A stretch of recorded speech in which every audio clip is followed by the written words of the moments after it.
Hey everybody, Jason Bermas here, and you know the Epstein story is going nowhere. I ended up on another lively panel via Mario Nafal and that network, and this time I got to do some sparring with a CIA lawyer.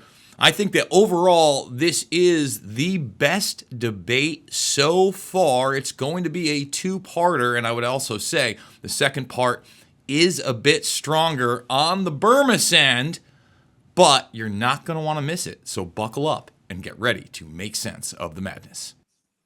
Good morning, good afternoon, good evening to all our viewers. Today we're having another panelist, full one, as you can see, where we have a full room for this episode. And as the last couple of live streams we've done and Twitter Spaces or X Spaces, we are going to continue to cover the Epstein files. This is something that Mario's team has done multiple live streams, multiple spaces, multiple posts, trying to be on top of it, because every time we try to move on to a different subject, another set of breaking news comes in about this case.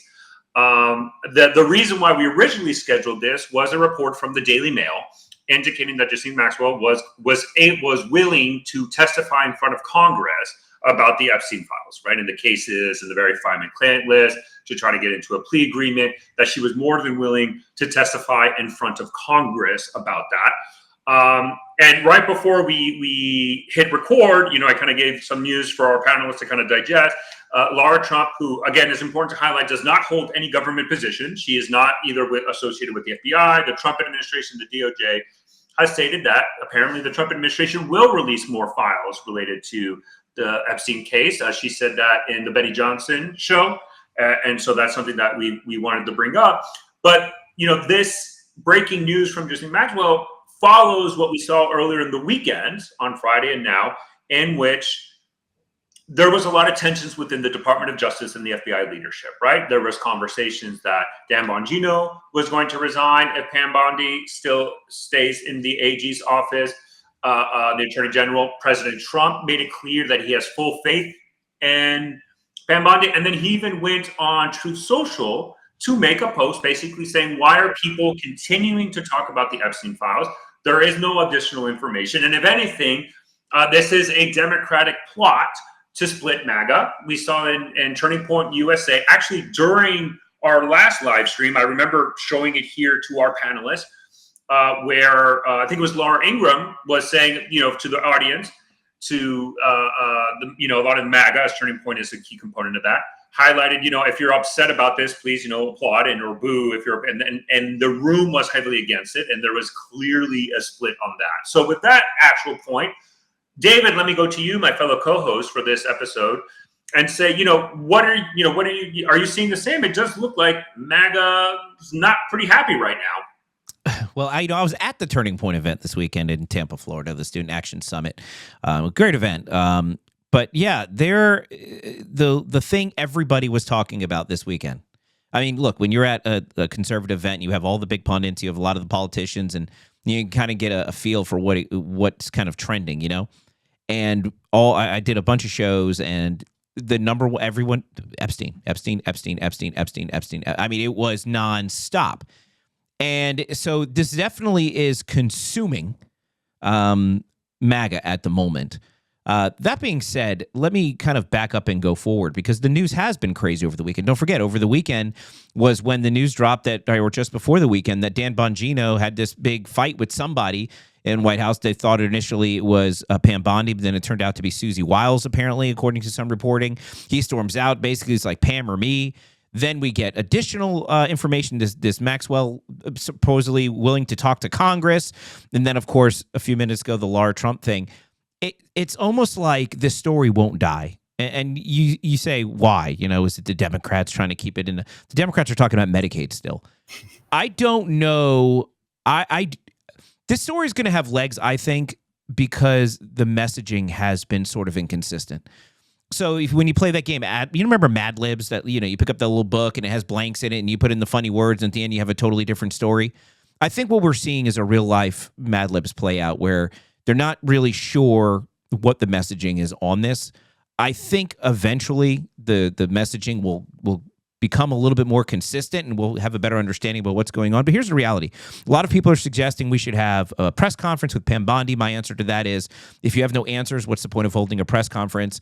And I do think this weekend, when Trump doubled down on his support for Pam Bondi, I do believe his support is authentic. I don't think his support for Pam Bondi is because he's engaged in some sort of cover-up. It's possible that if these files existed, they're probably gone.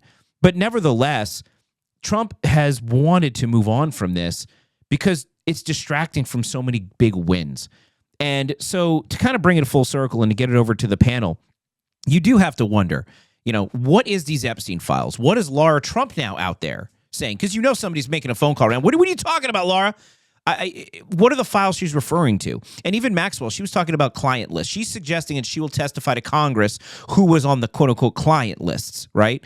If she does, by the way, that'll probably be in a closed-door session. Nobody will find out what it is because of the prejudicial nature of the testimony that can come out of that without any actual investigations or indictments.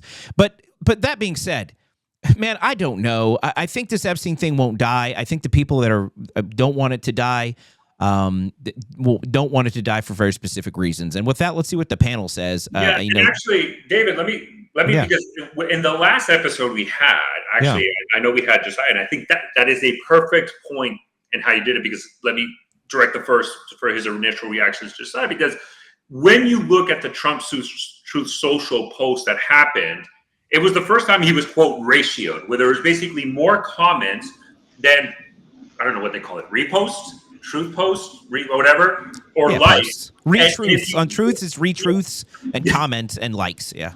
Retruth. Thank you.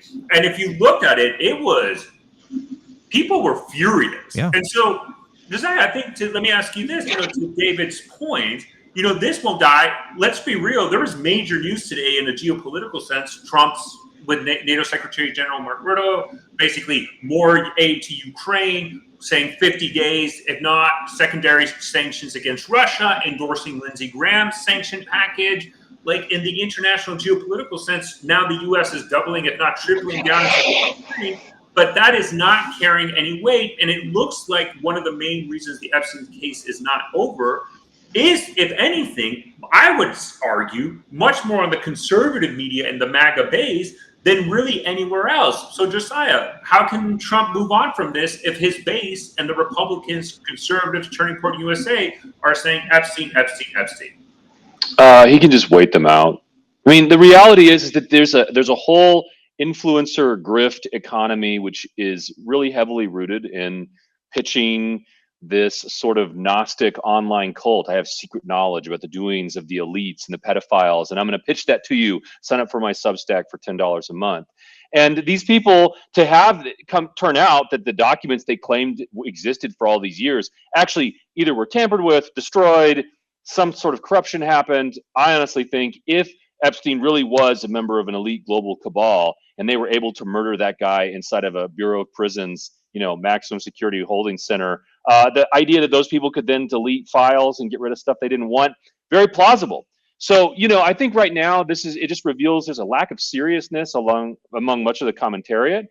It's not a real issue. It's not going to be a 2026 campaign issue, I don't believe. I think right now what you're seeing is there are big political things happening. Trump is right to be mad that it's distracting from wins that he's delivering on his agenda. And ultimately, Epstein isn't about Epstein. It's about the faith that the American people have in institutions and their leadership.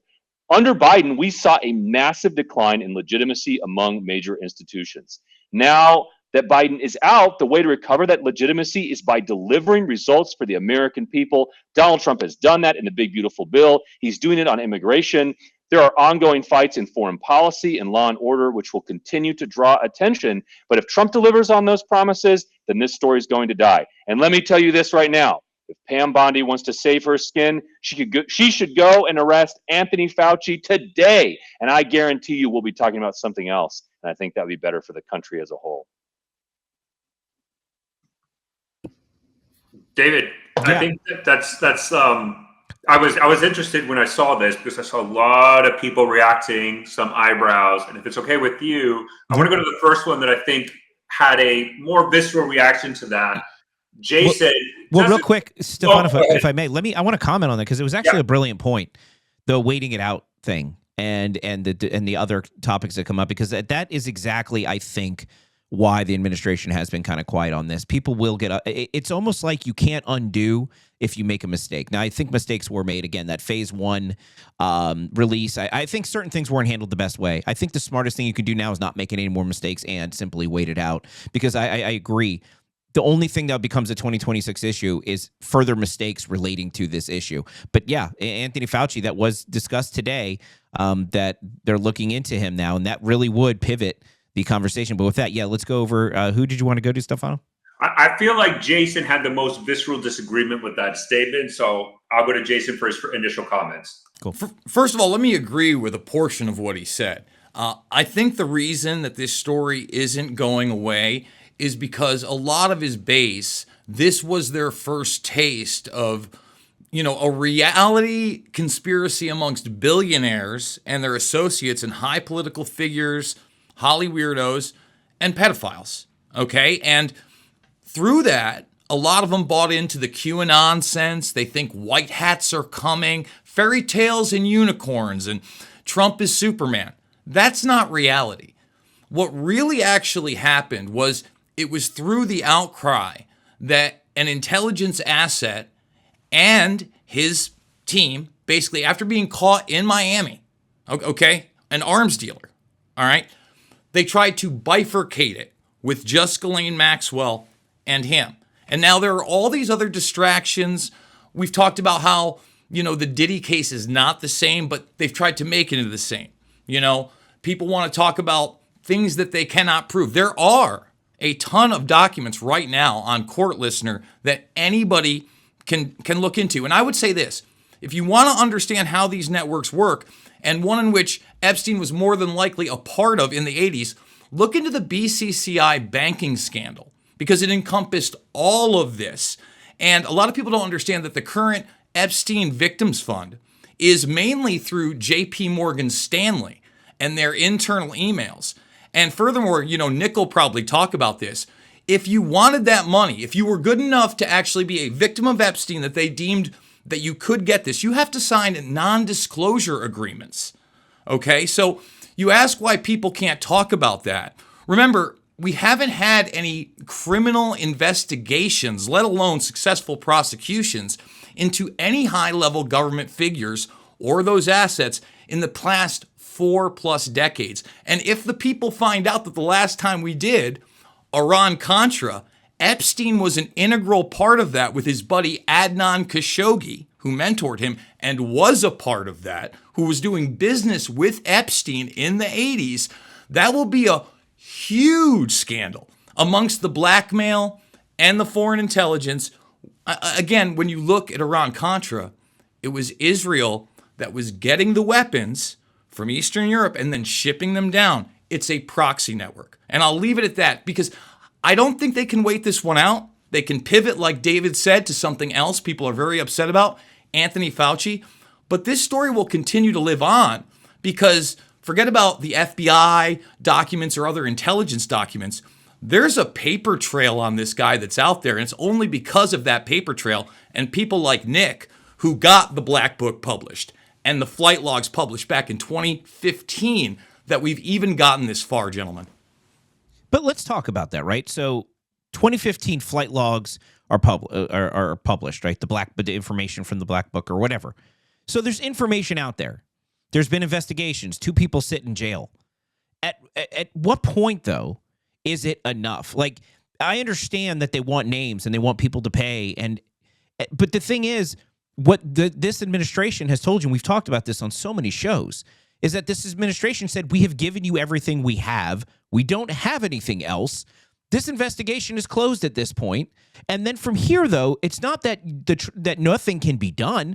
Congress has the power to investigate. They can create evidence. There's a suggestion that evidence was created and possibly destroyed by previous administrations. I don't know if that's true or not. But what I'm suggesting is, if the evidence doesn't exist to put anybody else in jail, well, now you have to find the evidence, and that means Congress can investigate. That means people can do FOIA requests if they think the government is holding information and not releasing it.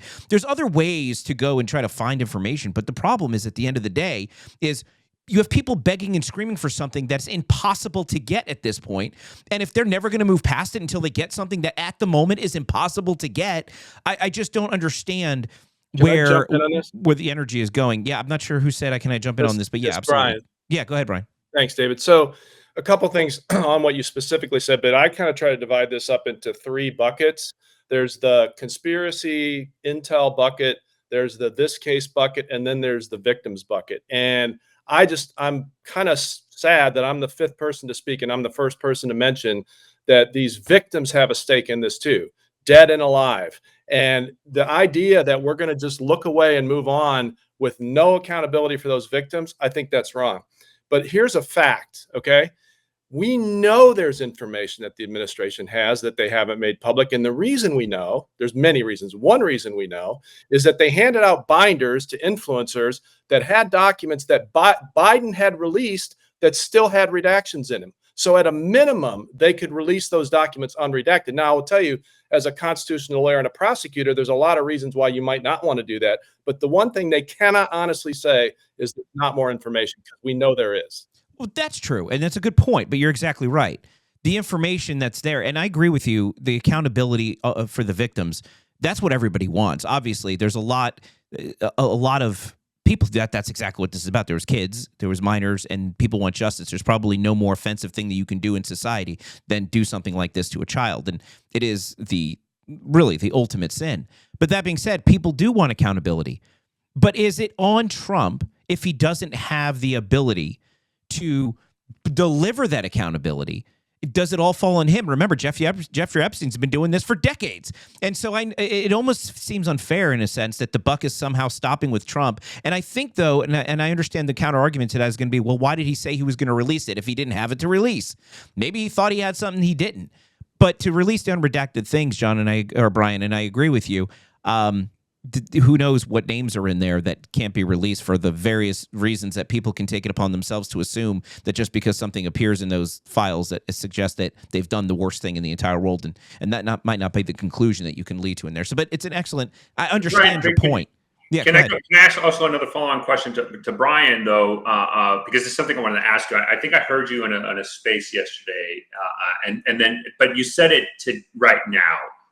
You kind of alluded to kind of the intel conspiracy, right? And you kind of alluded, and I think this is kind of what Jason was saying about this aspect of Jeffrey Epstein being an intel asset. You know, I've been in a live stream. I've been very skeptical of that claim, and that's the reason why there's kind of either a cover up or something's hidden. From your experience, you know, would you believe that Jeffrey Epstein would fit the mold of an intelligence asset, even for blackmail purposes? Why did you say that to you feels that's like more of a conspiracy theory, when a lot of people would say, I think this is the reason why they haven't released more, because he was a CIA, Mossad, or whatever plant, and they're trying to cover that up? So I think you want to separate U.S. intelligence agencies and foreign intelligence agencies. And I'm not commenting on what a foreign intelligence agency might do. I'm not saying they're guilty. I'm not saying they're innocent. But what I know for sure, having served in the CIA under Reagan and Clinton and Bush 43, is that one, and first of all, there is absolutely no history since the Church Pike Committee hearings in the 70s of the CIA or any other U.S. intelligence agency ever extorting or blackmailing anyone, period, full stop. No evidence.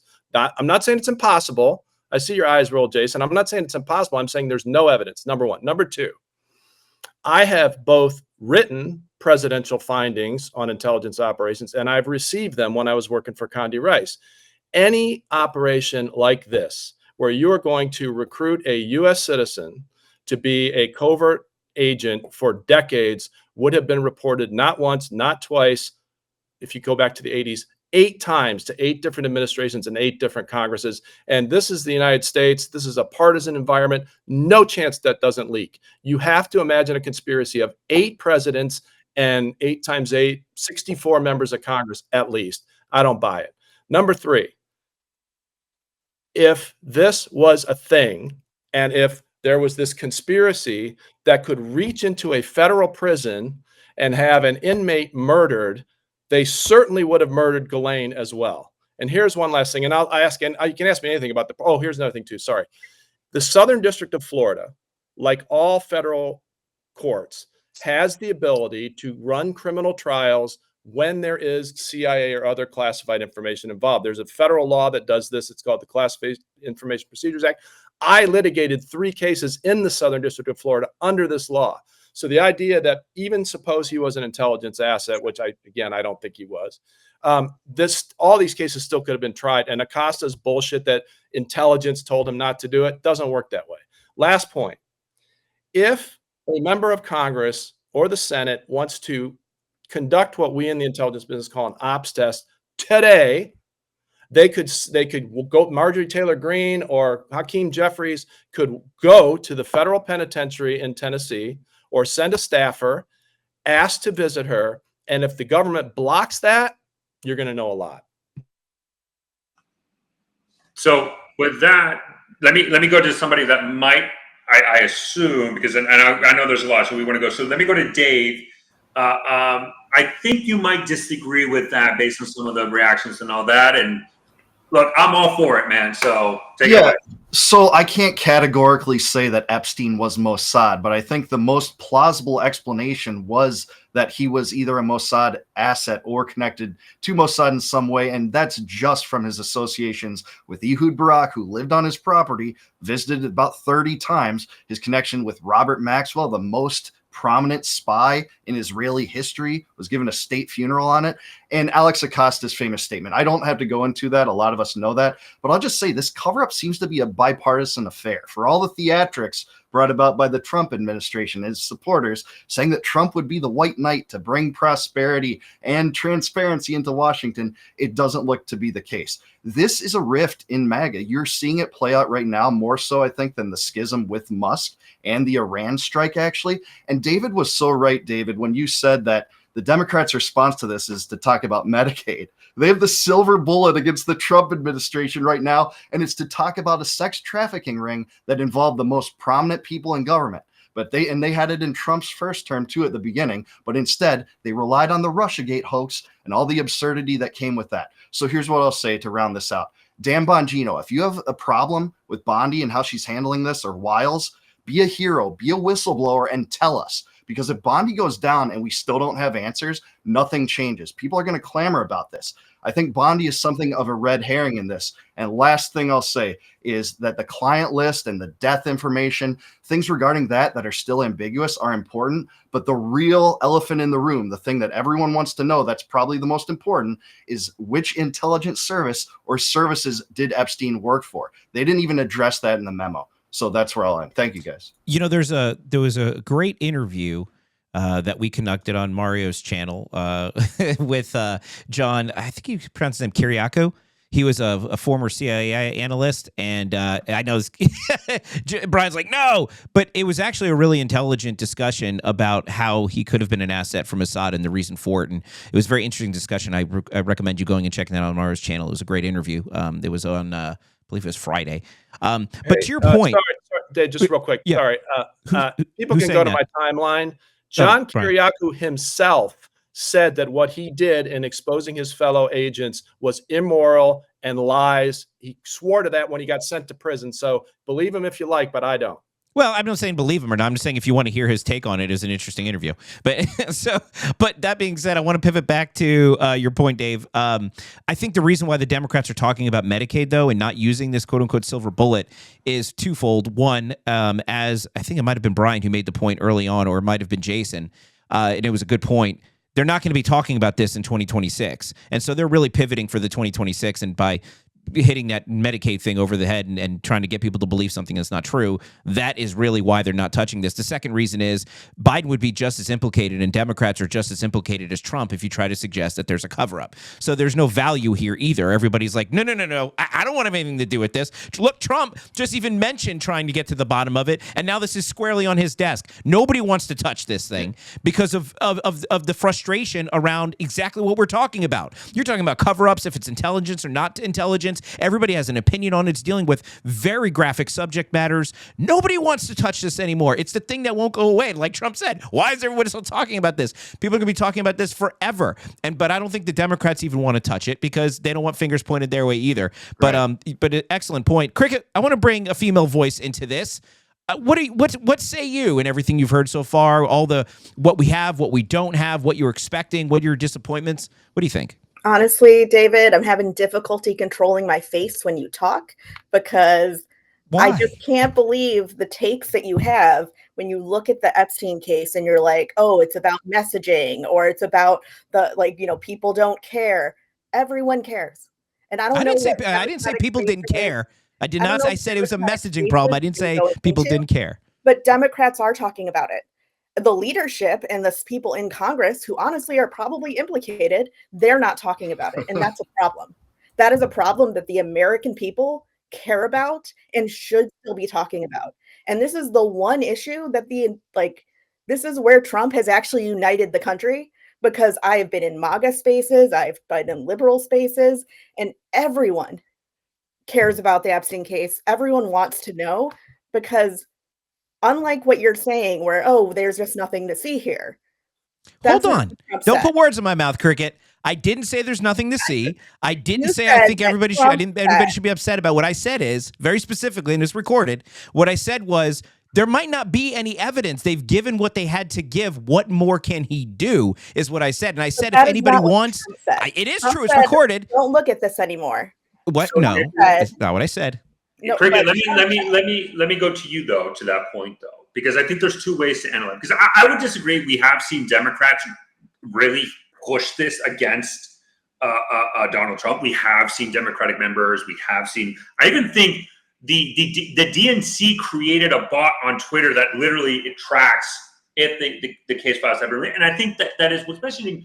But I think there's two ways to analyze. When this first broke, when the AG Bondi released that memo that was leaked by Axios, and the first space we had here in the live stream, I said there's two explanations.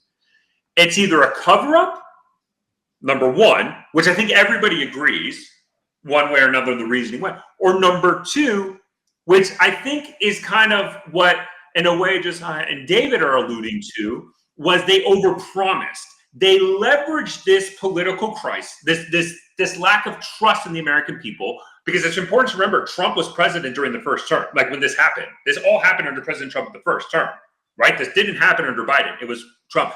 I think the problem is he would have known. He leveraged this for political reasons. He managed a lot of the people that are now in, especially the leadership of the FBI, really ran on this.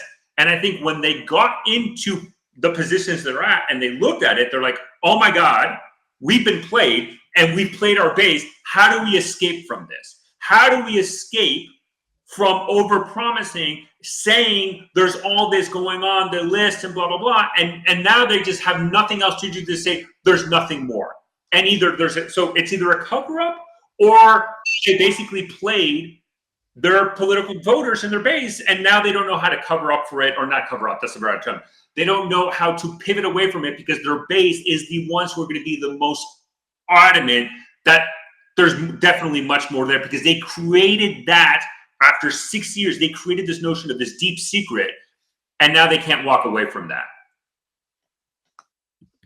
I think you bring up a great point, Sitrep. And in addition to that, what we see is Trump did not say, we overpromised after looking into it. This is what we have. This is what we don't. What he said is, why are we still talking about it? It was dismissive. It completely undermined what was happening in the country.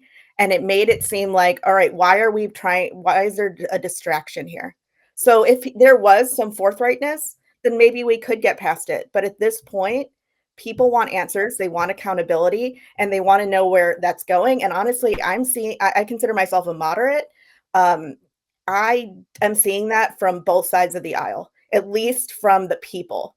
The politicians, I'd like to see more outrage vocally and publicly. Let me ask you though, Cricket, and then I'll throw it over to sorry, I can't see names here. Here, let me ask you a follow-up on it real quick, because, and I agree with you, and I want to be very clear. I don't think this is an issue that we should just simply move on to. I would like to see accountability. There are real victims that deserve justice, and I said this earlier. The issue is we found ourselves in a very frustrating situation that we don't have any more information. Now, this wasn't information the Biden administration put out. There wasn't the administration the Trump first administration put out. Wasn't the information the Obama administration put out or Clinton. I mean, this has been going on for 20 years, right? 20 years there hasn't been justice for these victims. So the issue is, how can we, quote unquote, give people answers if we don't have them? So yes, maybe Trump can go out and say, I'm sorry, I wanted to release information, I just don't have it. And maybe that would have been the right approach. I don't know. But the reality is, this is an impossible situation unless we get more information. And as of right now, Donald Trump's Justice Department has says, this is all we have. So people can be upset and want justice, but where is it going to come from unless people take it upon themselves to request FOIA information, do the research, do like Jason does, do a deep dive and connect the strings. Jason probably has a corkboard in his house with strings attached to it and pictures on it and markers and highlighters, like things hanging from the ceiling. People can do that. And then if you find something credible, take that information, give it to the media. We have X now. They're not going to hide it and say, here's what I found. Look into these people, Justice Department. We don't have that. Other than what Jason has produced, what we need is the Congress, a bipartisan congressional committee. Why not? Congress can do this. They don't need Trump, by the way. Congress does not need Trump to put together a commission to investigate why we never arrested anybody other than Maxwell and Epstein. They can do that. And the information that, look, we did a 9/11 commission. We did a January 6th commission. We did a Who Does President Trump's Laundry commission. We could do an Epstein commission. But nobody's doing anything. And to say Trump, it's just all on Trump because he doesn't have anything. I agree there's probably a better way we could have messaged it. But at the end of the day, we need more that we don't have. And Stephen, let me ask you. I mean, what's your take? What can we give to people? Follow-up question. Longest follow-up Oh yeah, go ahead, Cricket, and then I'll go over to Steve. So the question to you then, Cricket, is what can we give people is anybody going to be happy no matter what with what we have? Absolutely. I don't think that people are being unreasonable or overly demanding at all with this. Like, are we ever going to make it okay for the victims? No, of course. It's a terrible thing that happened, and it happened over decades, like you said. It is, but there were a lot of people involved. And the thing is, we were told that this was being investigated. We have It was investigated, Cricket, though. It was investigated. 2 people. We have people. Correct. So in there, we have victims, we have names, we have flight logs, we have places where and you've seen those strength of the FBI that should have been thrown at this to investigate. There's forensic accounting. To think that we don't have people descriptions, that we don't have the ability to look into it at all, or have any sort of, joint. I agree, we could do a Congress joint session, but Trump campaigned on this. This was his thing. He said, I'm going to release this. And he this did. Is something I'm promising you. So now he has to be held accountable for that promise. But that's not fair, Cricket. Tucking his tail between his legs and no, then that's fine. Let us then choose to accept it or not. But to just say, not my problem, or look the other way. He didn't say not my problem. I didn't say look the other way. He says, I've given you. That is how I'm interpreting Trump's I understand. But the thing is, to answer your question, and then I will pass it on to Stephen. Yeah. I don't think people are being unreasonable. And I think if they were given any sort of actual information in a clear way and some transparency, I think people would be a lot more satisfied than they are right now. But to be clear, again, it wasn't just Trump. No, Trump's been off for 6 months. It wasn't just Trump's DOJ. Epstein is in jail, not from Trump's DOJ. When Epstein was unalived. Okay. 4 years and 6 months. Yeah, but the point is, there have been multiple DOJs that have been involved in this, right? Not just Trump's. Trump said he would be transparent and deliver the Epstein document, the files. He put out what he had, and he said, sorry, guys, I don't have anything else. And a lot of people are like, well, you do. You have the redacted, information. Putting out what he had is saying it doesn't exist. The documents that they gave those influencers were documents that had already been released by Biden, and they've released nothing more, not even the redactions to those documents. No. So it's just not true to say he's given out everything he has. No, I'm not saying it. I'm not saying it could be. If he's given everything he has, he may have purported to have something that he didn't have because he didn't know what he didn't have. That's possible. David, can I just jump in on that point quick? Even his own lawyer Well, his own lawyer, Dershowitz, who's seen the documents and represented Epstein, says all the documents are not out. I mean, that's within the... And I'm no Dershowitz fan, but he also says he knows people in the video that have not been named. I mean, again, this idea...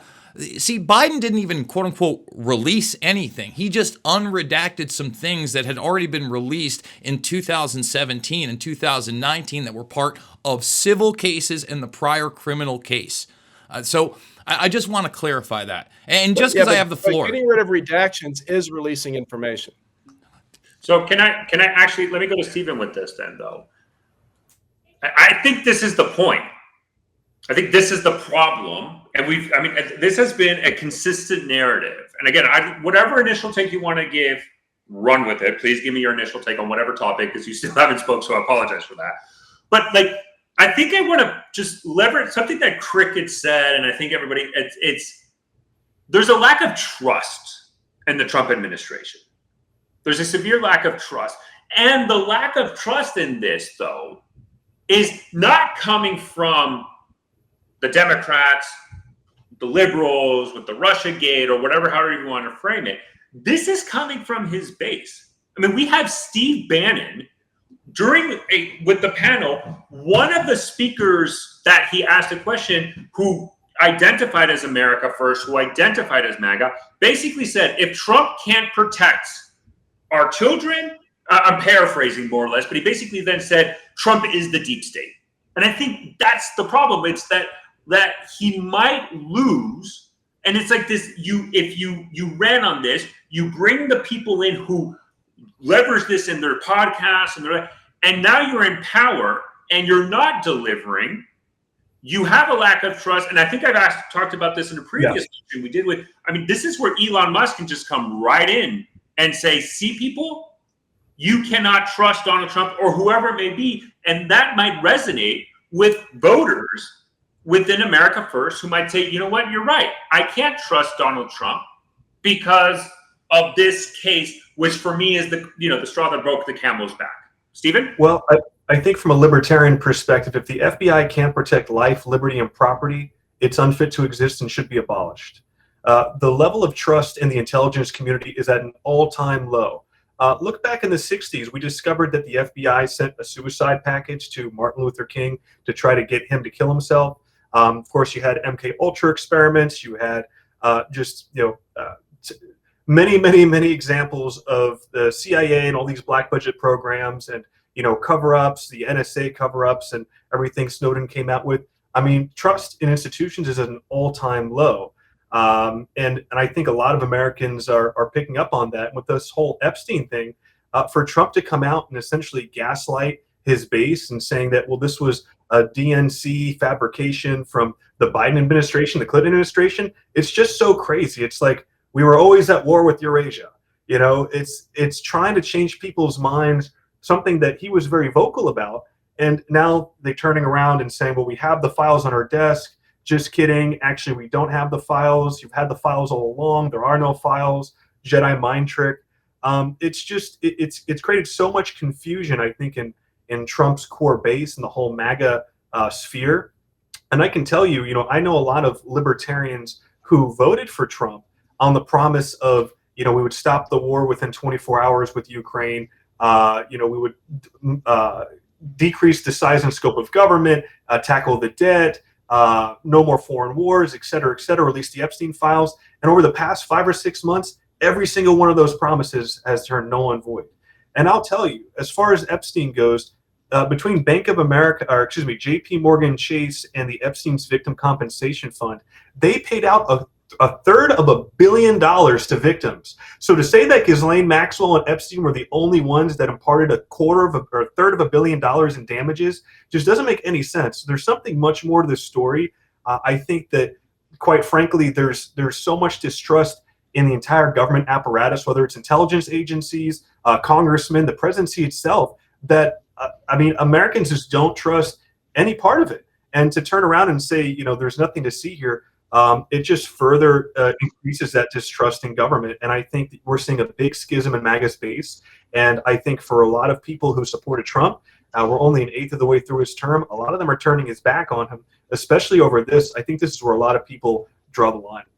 Hey, quick breaking news thing, SitRep. The Department of Justice has now filed their response in the U.S. Supreme Court to Ghislaine's request for a retrial. And perhaps not surprisingly, but just to have it in the public record, they are opposed to the Supreme Court even taking her case, much less considering a retrial. So just, sorry, if I may, for those who, because we have a lot of people from around the world, a lot of people who don't know about American judiciary, etc. Can you kind of give like layman terms from the DOJ's language? What are they trying to say, Brian, to everybody? Basically, are they not trying to release anything? They want this case shut, done, never to move on. What does that mean to the American, like to people who don't know, Supreme Court language and all that? Yeah, it's a good question, especially from people from Western Europe, because in Western Europe, in a lot of cases, the prosecutors and the judges are in the same branch of government. Not true here.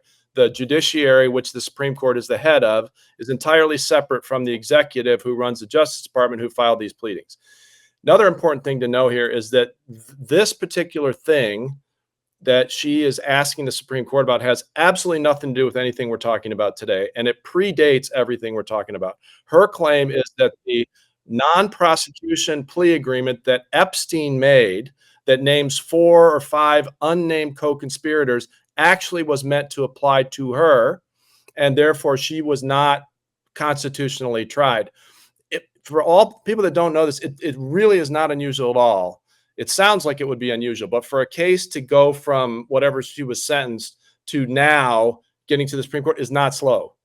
That's unfortunately that's the process. So the really interesting thing about this, though, is that the government is opposed to the Supreme Court even hearing the case. This was not about deciding anything today. They are asking the Supreme Court to deny what's called a writ of certiorari, which is her lawyers asking the Supreme Court to hear evidence to give her a new trial, and the government doesn't even want that.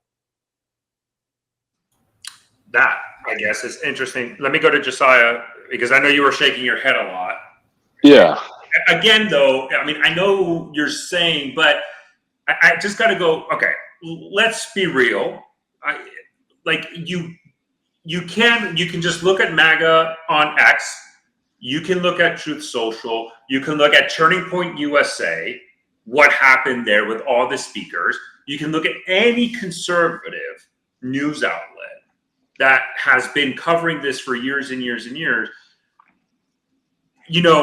To say that, we even have people saying flat out, if I can't have a government that can protect children, again, I'm paraphrasing a little bit, I don't care about deportations, because this to them is the top issue.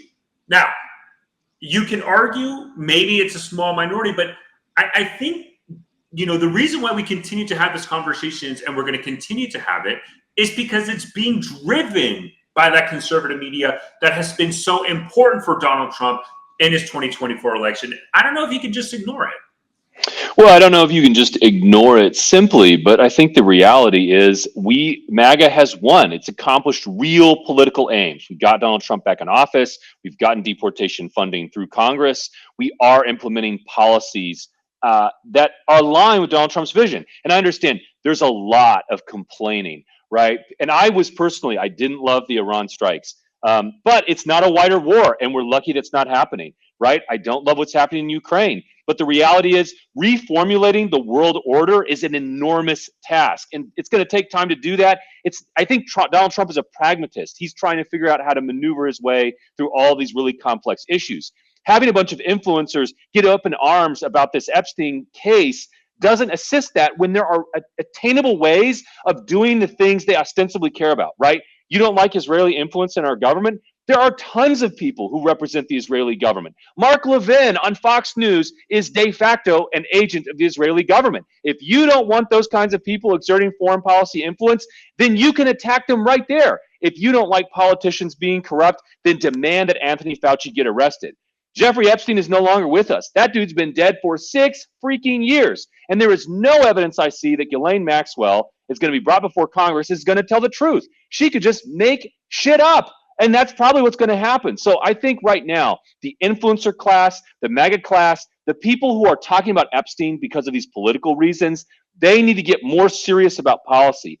That's separate from the things that we're talking about in regards to the actual mechanics of the case, the victims, the things Epstein did, getting justice for those individuals. There's just two totally different things going on here. One of which is very political, it's oriented toward policy, and one of which is this actual case. And my focus is on policy. Donald Trump has delivered real wins. He can deliver more. The influencers who have spent a lot of time and interest on this case need to lock in terms of accomplishing real political objectives. That should be the focus.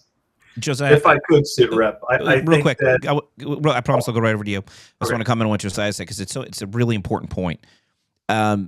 Sometimes the things that become your biggest assets can also become your biggest threats. And with respect to MAGA, we have seen how very powerful that influencer base can be. I mean, we obviously saw during the campaign Trump doing a lot of media with podcasters and alternative media. We have seats in the White House now for alternative media.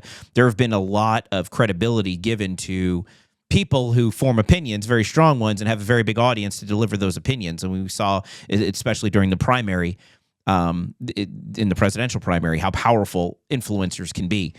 But just on that same vein, you're seeing also how destructive those emotions can be. And Josiah's point is a very well taken one. The difference between people who are in the political world who understand that we need to be celebrating the wins and preparing for the 2026 midterm election so that we can continue to deliver on the promises of the campaign versus the people that might even be new to politics, like we saw with Elon Musk, who just get very upset about one issue, and that one issue causes them to go completely, that is it. They came to Trump on one issue, and they can leave Trump on one issue.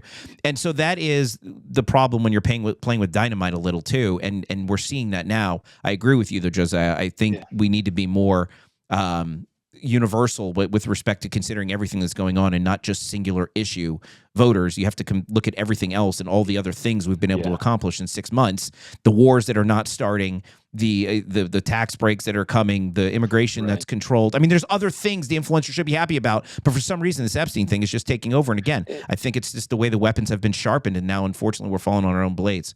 And let me jump in real quick on there in terms of campaign promise. Donald Trump didn't spend much time talking about Epstein at all. This is something that Pam Bondi and Dan Bongino and Kash Patel are talking about. That's a different set of individuals. Trump was focused on immigration and trade and foreign war from the beginning. So pitching this on Trump seems bizarre when the messaging failure was initially from his subordinates. Trump is deciding to cover for them for whatever reason. But I don't want that to get lost in here. Like, if you go and look at Donald Trump's public appearances, I just don't see much about Epstein at all during the campaign. This is something that's happened out of left field. As a Trump supporter, and I'm getting criticism for it online all the time, I have to push back even on that, though. And this is probably the most consistent criticism of Trump from all of his supporters is that, yes, you're right, Pam Bondi is his subordinate. And why does Trump always have to answer for the failures of his subordinates? We saw this in the 2016 term. And if it is, and this is the most consistent thing, is if Pam Bondi did screw up the messaging, why isn't she being held accountable? And I think, I think Trump could have avoided a lot of this if he would have just said, sorry, Pam, that wasn't the right message, and we're going to have to move on, sort of like what happened after the Signalgate controversy. So I do think doubling down on I understand why he's doing it. She's done a good job, and there's other things she's working on that are much bigger than Epstein. But at the same time, sometimes you have to sacrifice somebody for the good of the family. And, I think that is probably the sticky wicket on that one is a lot of people are saying, well, fine, if Pam lied to people or if she didn't understand what she had or she screwed up the messaging, why isn't she paying the price? And all of that combined is creating this symphony of frustration by MAGA. And I think we need to figure out if there's a responsibility, who's responsible for it, and at least give answers to people in order for them to move on. And I really think that is what people are looking for, is accountability. And if it's not going to be Epstein's accountability, we want the accountability for why people have been told we'd have accountability if accountability wasn't achievable. But other than that, I agree with what you're saying. But the Pam Bondi thing, you made the point that, it's not his issue, it's hers. Well, why isn't she being held responsible? And then let me go to Stephen and Dave on this. I do have a follow-up question for Josiah as well. So before so let me do this. Let me just have this. Let me have this, and then I'll go to you. Because I want to, because I think, Cricket, maybe if I maybe I'm going in the direction you're going, hopefully, and if not, by all means, I'm going influencer. Okay, because what I'm hearing is, and this kind of ties a little bit in the previous space we had others of emotion and policies, emotion, policies, emotion, policies. What I think people need to understand is, and I'm going to go to Stephen for this, you can have, you ran on all this, right? Here's a key example, right? And I know, Stephen, we had this space with you. Reducing government. And the big, beautiful bill had not really. Doge, not like, okay, it's okay. The deportation, like the one, and that's why a lot of conservatives, that's why we support this, because of the deportations. Okay. But regardless, let's make an argument that all this is true, but don't undercut the importance this had in the voters that voted for Donald Trump, and a significant portion of it. And I think how we see this is everybody has their own information space. Liberals have it. You can call us the mainstream media. You can call it blue sky. Conservatives have it. True Social, X, OANN, whatever. But for Republicans, this is or maybe rephrase that, for a lot of MAGA voters, this is a major issue. And to them, this is policy. This goes to the heart of our judicial system. This goes to the heart of the two-tier justice system. This goes to the heart of the deep state, of the elite. All of the things that they've been fed for years, they believe wholeheartedly in this, and they put this, and it's almost like getting a liberal, let's say, it's kind of like saying you shouldn't support renewable energies. And it's like, what do you mean? That's a whole component of, during the Biden administration, the Green New Deal, green energy. And to, let's say, have a Democrat run and say, oh, I have a law this, but let's build coal plants. It kind of runs counter to that. And whatever the policy that they might have that had gone through, you lost that voter because of a core issue. And I think, Stephen, that's something that I'm noticing is that, yes, you can talk about emotions and policies, but in this construct and this specific set of voters, to me, it does feel like it's a policy because it goes into our deeper heart of how they view the government. And this case is the embodiment of all that. And there it is, guys. That is the end of part one. Part two coming up later on. I want to say again, it's not about left or right. It is always about right and wrong. I absolutely love you guys, and I will see you all on the flip side.